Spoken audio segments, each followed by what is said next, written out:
Revoke ಮಾಡೋ. ಬರ್ದ್ಕೊಡಿ.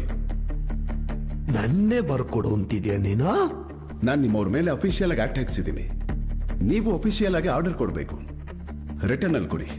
ಅರ್ಥ ಆಯ್ತು ಬಿಡ. ಆಯ್ತಾ? ಬರ್ದ್ಕೊಡು. ಹೇ, ಡೋಗೆ ಡೋ, ಸರ್ಗೆ ಸರ್.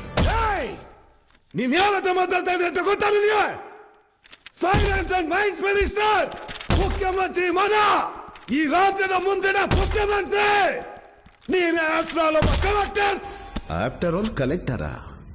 ಅಸಲಿಗೆ ಕಲೆಕ್ಟರ್ ಅಂದ್ರೆ ಯಾರು ಅಂತ ಗೊತ್ತಾ ನಿಂಗೆ? District first citizen, district magistrate, district election officer, parliament election RO, district administrator, census officer, municipal supervisor, land records, land revenue, land acquiring, farmer loans, home loans, old age pension ಎಲ್ಲದಕ್ಕೂ ಅಧಿಕಾರಿ collector. ನಿನ್ಗೆ ರಾಜಕೀಯ ಅಂದ್ರೆ ಏನು ಅಂತ ಗೊತ್ತಾ? ಒಬ್ಬ minister power ಏನು ಅಂತ ಗೊತ್ತಾ? ಹೇಳಿ.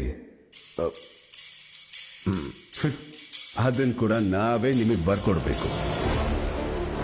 ನಿಮಗೆ ರಾಜಕೀಯ ಗೊತ್ತು, ನಮಗೆ ರಾಜ್ಯಾಂಗ ಗೊತ್ತು. ನಿಮಗೆ ರಿಗ್ಗಿಂಗ್ ಗೊತ್ತು, ನಮಗೆ ರೂಲಿಂಗ್ ಗೊತ್ತು. ನಿಮಗೆ ಜಿಒಗಳನ್ನ ಪಾಸ್ ಮಾಡೋದು ಗೊತ್ತು, ಆ ಜಿಒಗಳನ್ನ ಕ್ರಿಯೇಟ್ ಮಾಡೋದು ನಮಗೆ ಗೊತ್ತು.